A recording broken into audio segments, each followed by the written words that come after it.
Olá, hoje é quinta-feira, 19 de outubro de 2023 e é dia de podcast do Grupo de Conjuntura. Vamos começar hoje aqui relembrando que neste mês de outubro estamos fazendo 50, está fazendo 50 anos do primeiro choque do petróleo, um fenômeno que abalou a economia mundial, né? Gerou uma recessão profunda, deu no início a um processo que ficou conhecido como estagflação, que durou vários anos, de recessão e inflação alta, e mu provocou muitas mudanças estruturais e mudanças que estão aqui até hoje conosco, né? Coincidentemente, 50 anos depois, nós temos de novo um fenômeno geopolítico mexendo com o mercado do petróleo, não tanto quanto naquela época, mas também não sabemos até onde isso aí vai. Mas hoje mesmo o preço do petróleo bateu nos US$ 93, né? E isso, obviamente, tem implicações econômicas e aqui no Brasil coloca vários dilemas, né, para política de preços da Petrobras, por exemplo. Mas, então, para falar desses temas, hoje nós estamos aqui com o nosso convidado, nosso especialista em petróleo, Helder Queiroz, que já veio várias vezes aqui nesse podcast conversar sobre esse assunto, e ninguém melhor do que ele para falar dessa temática, né? Ele que há uma semana atrás escreveu um interessante artigo no Valor Econômico com Davi Zilberstein, e exatamente tocando, relembrando esses 50 anos do choque do petróleo. Mas, Helder, a palavra está com você aí. Eu gostaria que você lembrasse a gente um pouquinho do que foi esse choque, que implicações ele teve, e o choque de hoje, o choque atual, né? Que diferenças e que similitudes pode ter eventualmente com aquele choque de 50 anos atrás e quais as consequências para a gente. Bom, o tema não é pouca coisa, né, Helder? Então, eu deixo aí com você a palavra. Não, obrigado, Francisco Eduardo, Lixa, boa tarde. É sempre um prazer estar aqui. Minha carteirinha, como eu digo, continua válida de sócio honorário Certamente. do Grupo de Conjuntura. E realmente o tema, como vocês sabem, é um tema central, né? Até para nós que lecionamos economia, né? Existe esse marco de 1973, né? Do choque do petróleo, independentemente das implicações de natureza mais estrutural ou da indústria de energia ou do setor industrial. Vocês mesmos que dão aula de macroeconomia, sempre, quando estudam esse período, são obrigados a passar por esse evento, né, que realmente modificou muito, né, a economia do século XX, né? Então, a gente pode ver isso através de vários prismas, né? Do ponto de vista das políticas macroeconômicas, né? Naquele momento a gente teve a combinação, você já falou, de no primeiro momento de uma recessão, mas depois problemas inflacionários. Além disso, teve o problema de, após, né, esse período inicial de reciclagem dos petrodólares, que acabou, né, levando ao endividamento também de vários países em desenvolvimento, né? E também uma transformação muito importante, né, e mais na minha área, né, no campo das políticas energéticas. Até então, né, o petróleo vinha já como a fonte de energia primária mais importante, ali já nos anos 50 até esse momento, ele começou a se tornar realmente, efetivamente, a fonte de energia primária mais importante na matriz energética mundial. E quando acontece esse evento, os países, principalmente os importadores, evidentemente, se dão conta que a dependência, a vulnerabilidade energética com relação ao petróleo, tanto no que diz respeito às fontes de suprimento, com oferta muito concentrada nos países do Golfo Pérsico naquela época, quanto com relação à dependência mesmo macroeconômica em matéria de balanço comercial, né? Isso ensejou uma série de políticas, né, mais estruturadas, que até então não existiam, de substituição de energia e de respostas que tiveram que contar muitas vezes com subsídios, transferências fiscais, novo tipo de tributação.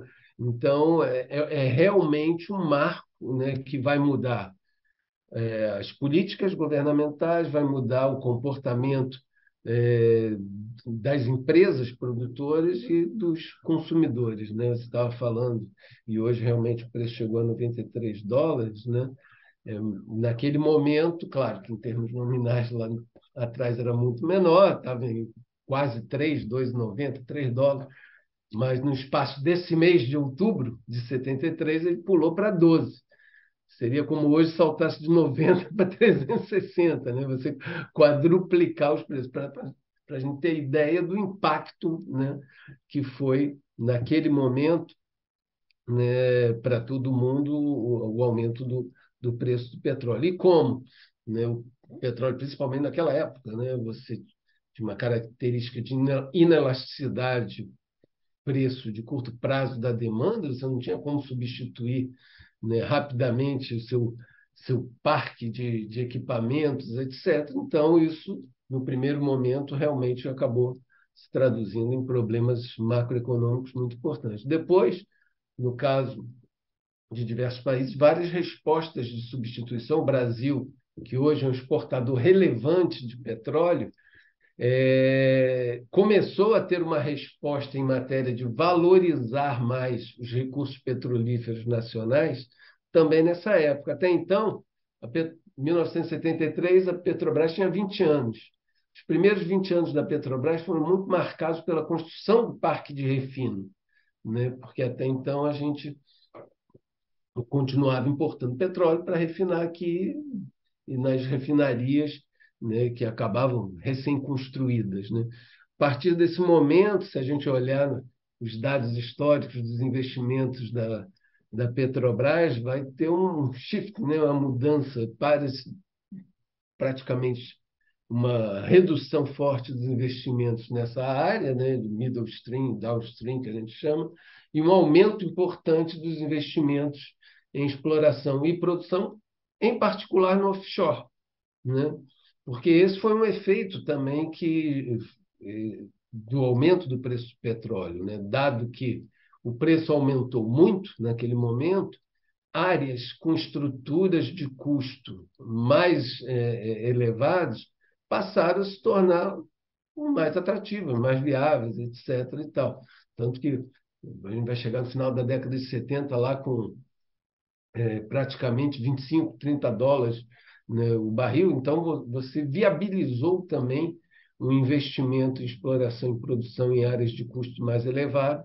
Isso, no caso brasileiro em particular, favoreceu, né, essa valorização dos recursos petrolíferos offshore. O resultado hoje é que o Brasil é provavelmente o principal país produtor offshore, quando a gente considera não só a produção, mas também em termos tecnológicos, etc. Então, né, além disso, a gente teve que ter outras respostas, e algumas delas estão aí até hoje, né, de política energética, que foram estruturadas em algo que o Francisco Duarte conhece melhor que ninguém, que é o segundo PND, né? E naquele momento, uma dessas outras respostas foi também você promover, criar a criação do pró-álcool, né? O etanol, no primeiro momento, etanol anido, para substituir uma parcela da gasolina, entrando na mistura, e isso está aí até hoje, né? E também, logo depois, com o segundo choque, né, o etanol,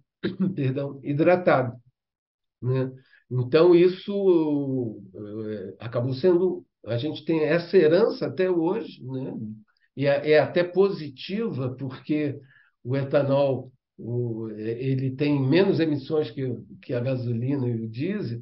Então, hoje, até a gente se beneficia por ter uma matriz de transporte um pouco mais limpa do que outros países, em função de ações, né, que foram tomadas, né, naquele momento, onde o foco não era ambiental, como a gente já falou, mas era, sobretudo, macroeconômico e em função da grande dependência que a gente tinha e o impacto o choque do petróleo, nós que importávamos 85% do petróleo necessário, pode imaginar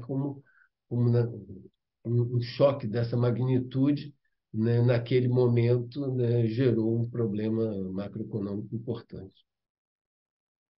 Helder, pensando agora no choque atual, né? É um mini choque em termos de preços comparado com aquele, né? Mas eu acho que algumas questões importantes se colocam, né? Digamos que os preços continuem altos ou que possam até, de repente, subir mais, caso esse conflito ganhe uma dimensão maior do que ganhou até agora, né? Eu acho que a gente tem pelo menos duas questões muito importantes. Eu não sei se a gente teria tempo de tratar das duas. Uma é a questão dos preços, da política de preço da Petrobras. O que a Petrobras faz diante disso, né? Que se ela não reajustar os preços, eu acho que a gente vai ter diversos problemas, inclusive para a própria empresa, para o abastecimento, etc. A gente até conversou sobre isso num outro podcast. A Uhum. outra questão, Elzer, é uma questão um pouco mais de longo prazo, é exatamente o conflito entre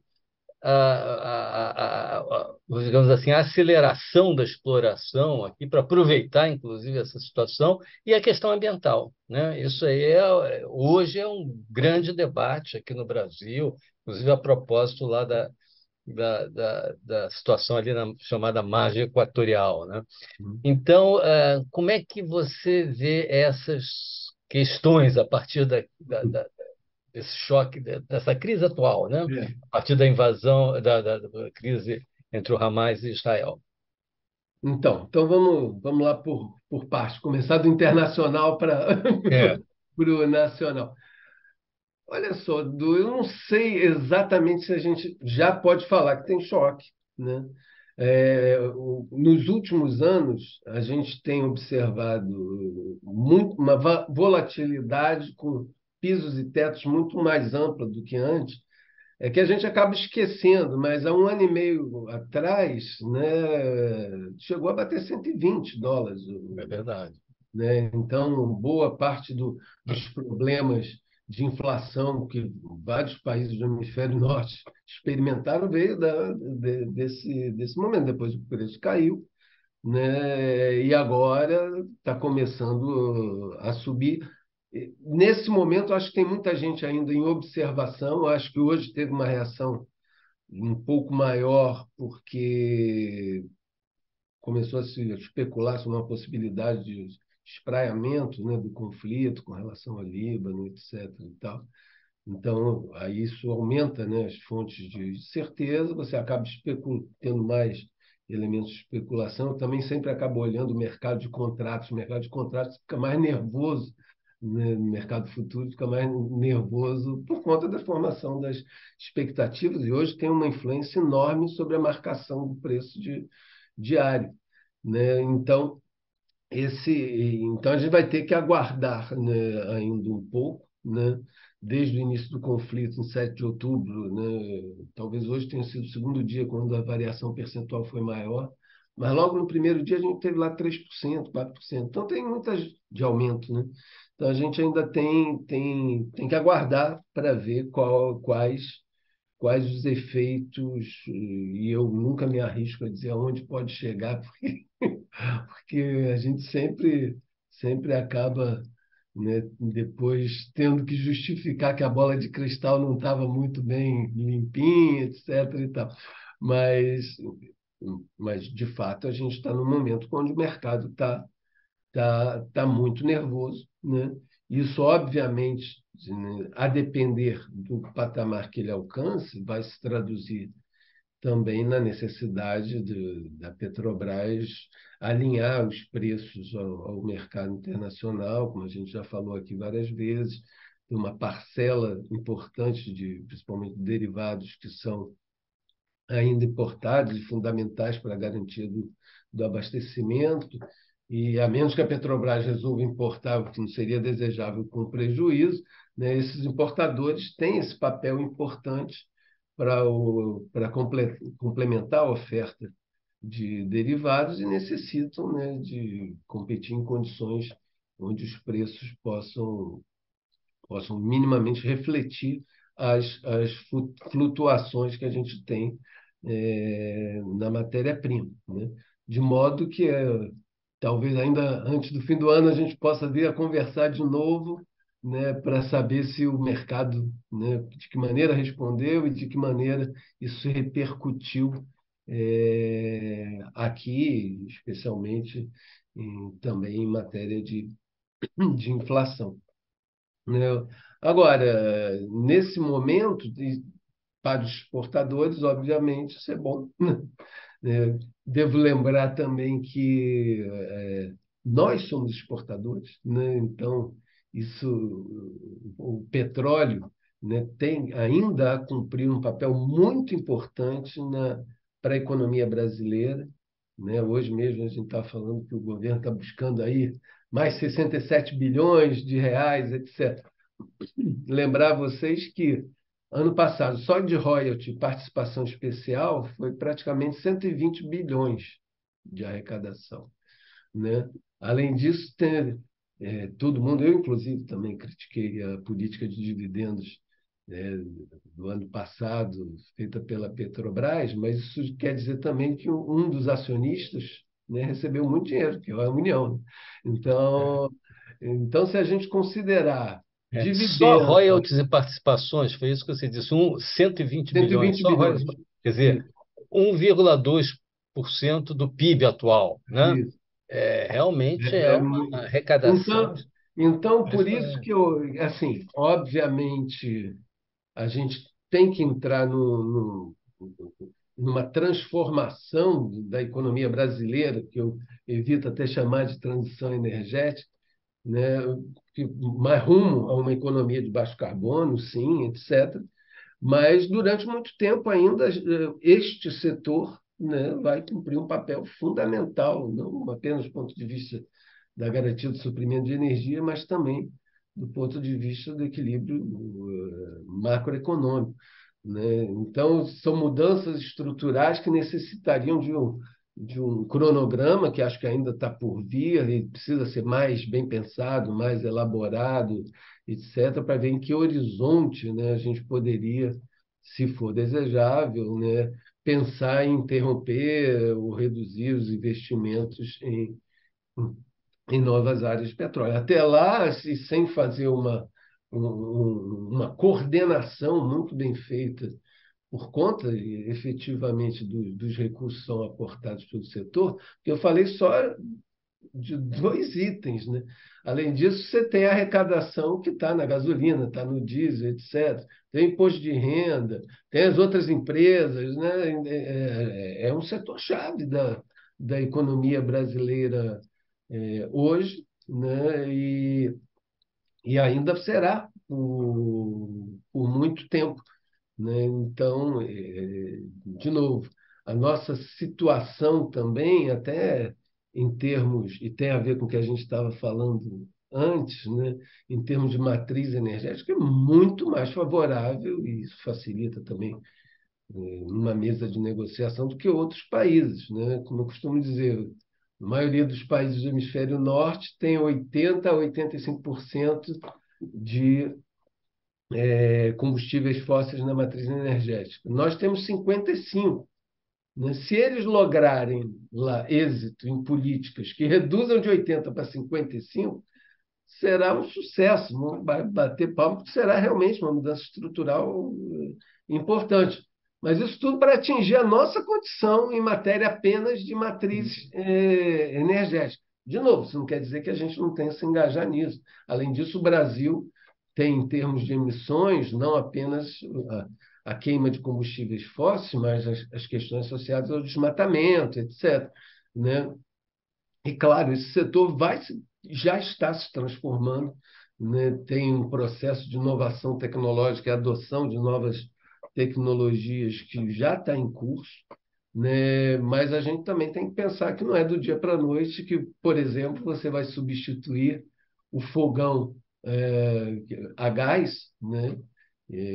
com GLP, o gás natural, na maior parte do país é com GLP, com gás de botijão, o fogão elétrico sem ter uma política industrial por trás disso, instrumentos de financiamento, etc. e tal, né? Então, acho que, evidentemente, né, essa indústria tende a ir ao declínio, a depender das respostas que vão sendo dadas, né, em matéria de novas políticas energéticas. Pode vir realmente a ter uma tendência a maior eletrificação dos usos finais, né, os veículos elétricos, fogão elétrico, caldeira elétrica, etc. Mas isso tudo implica em mais eletricidade. Então, investimentos novos também vão ter que ser feitos.